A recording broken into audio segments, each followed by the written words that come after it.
All right, so I had a bad cable on my 306, and so I tried to look on YouTube to find a video of the K9-306 and changing the cable, but I didn't see one, so I'm gonna make one quick since it's not out there.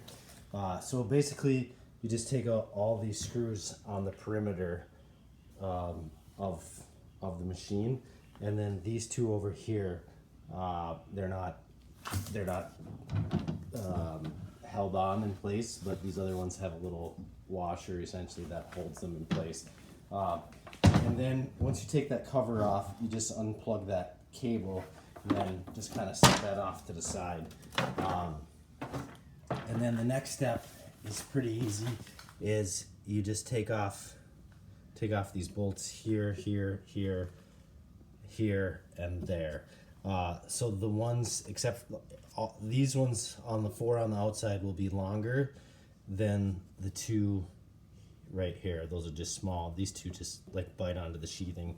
And then after you'll pull this off, I already did it, and put it back on.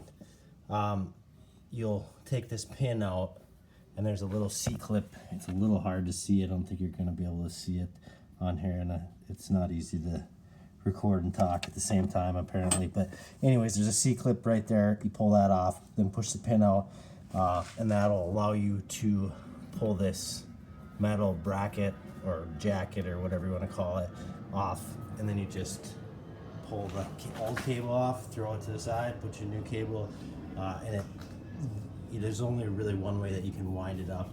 I will point out this little spot here. There's a little mark on here. It's 1/4 of an inch, and you don't want your sheathing to be further back than 1/4 of an inch. That's the max. There didn't seem to be any minimum, so that's the one piece to keep in mind.